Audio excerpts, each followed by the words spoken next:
That's what everybody saw in that game. Like, it didn't really matter what was going on. We all knew what was happening. We all knew what was happening there. And the game was being given. The game was absolutely being given to the Sparks. They were giving the Sparks every single chance possible to go and win that game. Even though realistically, did they deserve to win that game? Hell no. Hell no. They did not.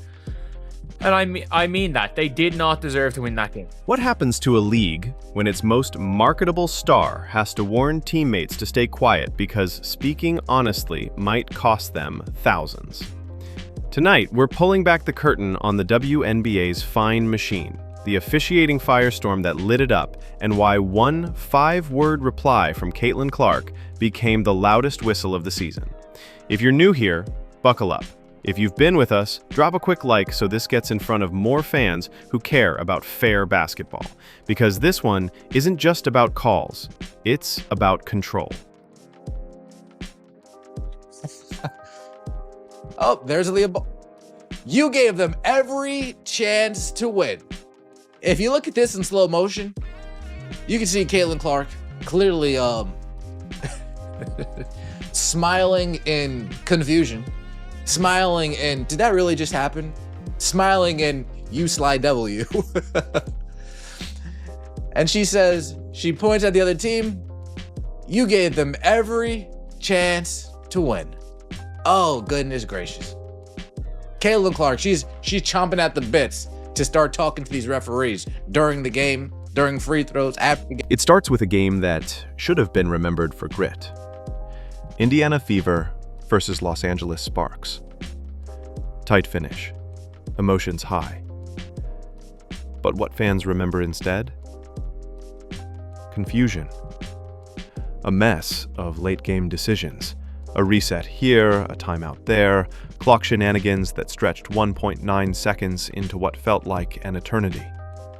And in the middle of it all, Kelsey Mitchell, one of the toughest slashers in the league, driving through contact again and again, and getting nothing. Who paying you, ref? Who you betting on? And mind you, there was some problems going on with the shot clock throughout the game. But man, there is no way. Right at the end of the game, you should be on top of it.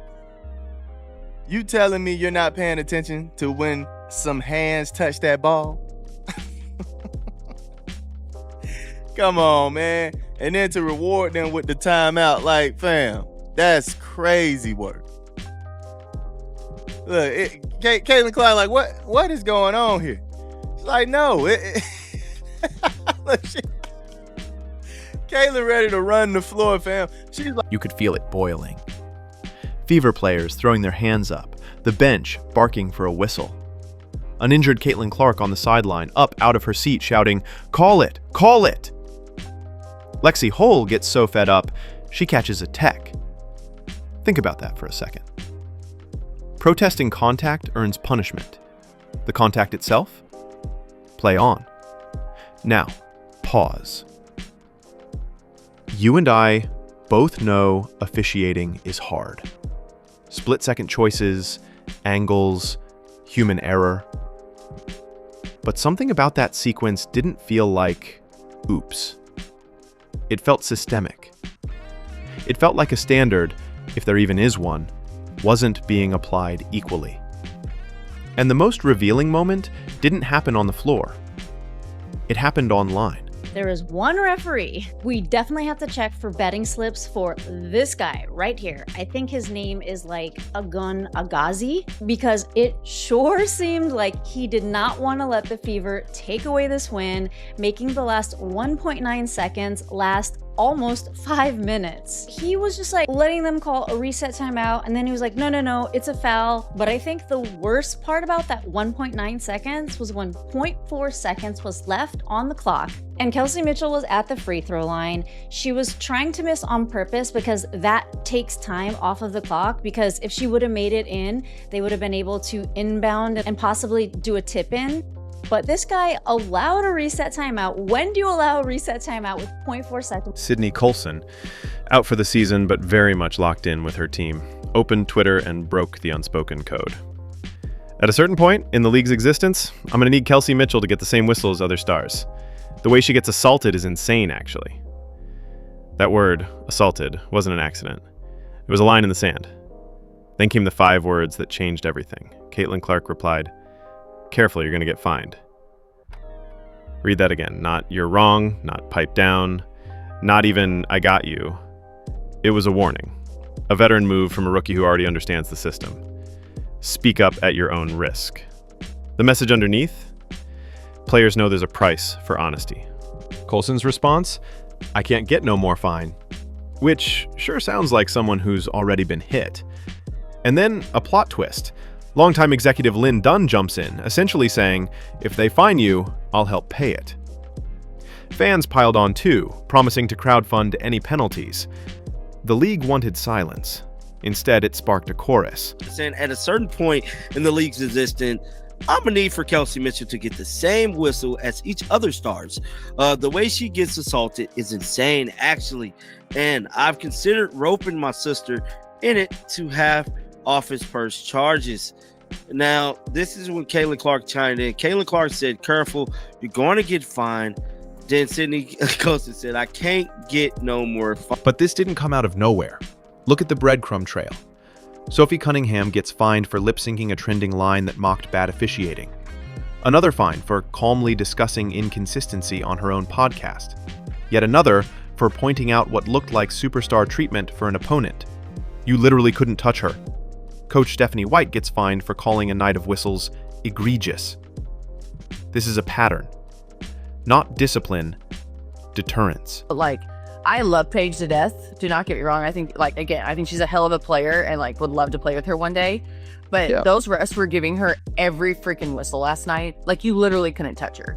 Couldn't touch her. And that shit is so annoying to me. And if you're going to do that, then give it to our guards. I just hate the inconsistency. When whistles are player focused, that's I think that's a huge problem. But then again, I don't know what sport that doesn't exist. But she's a rookie. She shouldn't get whistles as a rookie. Is that fair to say? Yes, or we know she's a good rookie and she's going to get some whistles. But to get the treatment she got last night was cool. And it puts players in a vice. On one side, the league markets their voices, bold, authentic, outspoken women. On the other side, when those voices describe what's happening on the floor, money gets pulled from their pockets. That contradiction is the heart of the tension. You can't sell empowerment and then punish it. Let's go back to the game for a moment. It's easy to chalk it up to the last 2 minutes. The timeout decision, the free throw sequence where Mitchell tries to miss to bleed the clock, the reset that made no sense to the people watching. But players weren't upset about one moment. They were fed up with the whole night, the accumulation. The message you send when a slasher takes a hit midair and the only person who pays is the teammate who dares to react. But Kelsey Mitchell's whistle last night was horrific. And Kelsey drove to the basket a lot. She is the type of person that just goes through a lot of defenders, and she wasn't getting a call. This really was not her game. She was not hitting it from the 3 whatsoever, but everyone is entitled to having a bad game here and there, and I think she was kind of due for one because of the tear that she's been on lately. Even Sid Colson took to Twitter to talk about it, saying, "At a certain point in the league's existence, I'm gonna need Kelsey Mitchell to get the same whistle as other stars. The way she gets assaulted is insane, actually, and I've considered roping my sister in to have her pursue." And while we're on accumulation, numbers matter. This season, one stat has become a lightning rod: the share of flagrant fouls committed against Caitlin Clark. Depending on the sample you cite, it's hovered around a jaw-dropping slice of the league total. One rookie absorbing that many dangerous plays? In any other workplace, that would trigger an immediate safety review. In sports, it becomes physical play. And the minute anyone describes it plainly, they're told to keep it down. Or else. Please tell me y'all saw Caitlin Clark, the GOAT.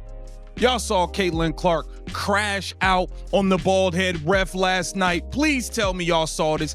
And she had Caitlin Clark spazzed on the referee last night. And I'm not mad about it. I see a lot of the haters talking about, oh, she be doing too much with the man. Mind your business. You are not in a GOAT's place, so stay out of a GOAT's business, okay? It's that simple. The officiating was awful last night. I don't know what was going on in that Los Angeles Sparks Indiana Fever game, but the officiating was flat out. Here's the uncomfortable truth most people won't say. Fines don't just punish, they chill.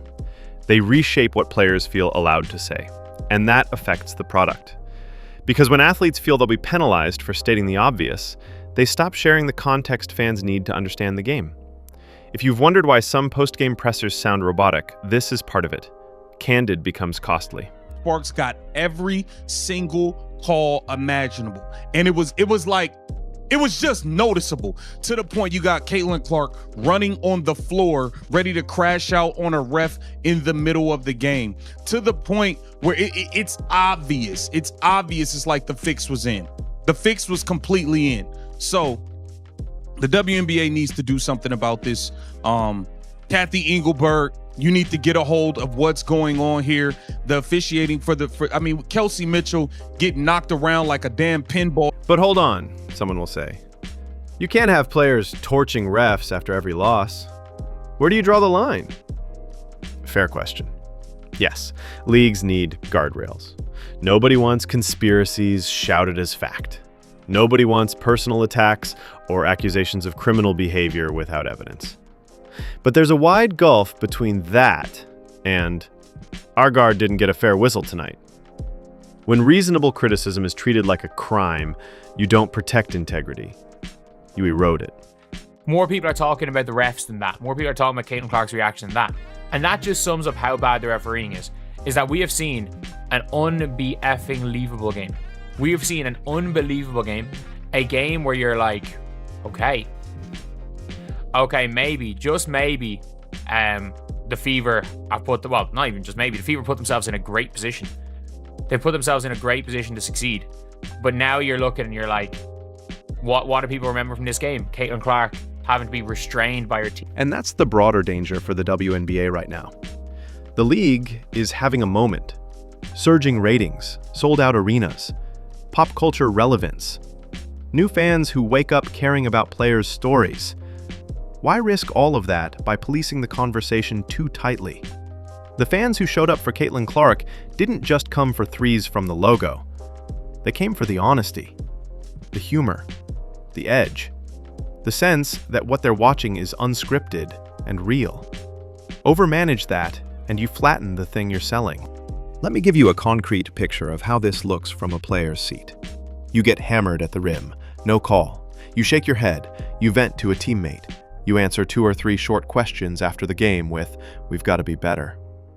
You open your phone, see your teammate catching strays for saying what you can't, and the biggest star in the league warning her, "Careful." Do you speak up next time? Or do you swallow it? Multiply that by every team, every week. That's how culture gets set. Right here, okay?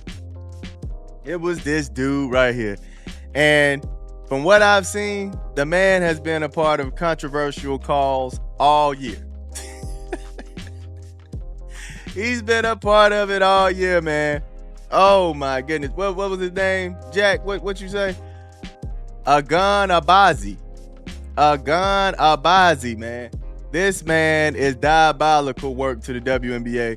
He's betting. Somebody get the shame bell. Ding, ding, shame. Ding, ding, shame. Ding, ding. Come on, man. Because here's the paradox. The league is most credible when it lets athletes be credible. When Sydney Colson uses the word assaulted, fans don't hear troublemaker. They hear someone who's tired of getting hit without protection. When Caitlin Clark says, "Careful, you're going to get fined," fans don't hear drama. They hear, "This is the cost of honesty." And when an executive says she'll help pay the fine, that's not mutiny.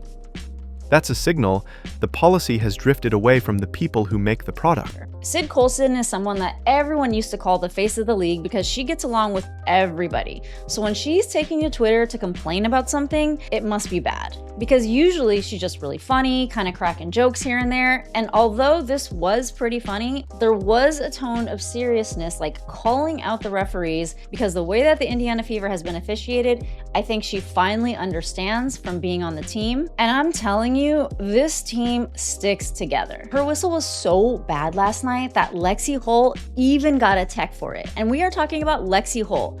Has not had a tech yet this. Let's also address the elephant in the room. Superstar treatment. It exists in every league. It always has. Bigger names get more whistles. But the WNBA has to be smarter here, because the storyline is fragile. If fans believe one rookie takes a beating while others get touch fouls, resentment builds, not just between teams, but inside the audience. The beauty of this season has been how many different players, vets, rookies, role players have captured attention. Protect that by protecting a consistent standard. And to the don't talk about refs crowd, be honest, we already talk about refs. Every barstool, every group chat, every timeline.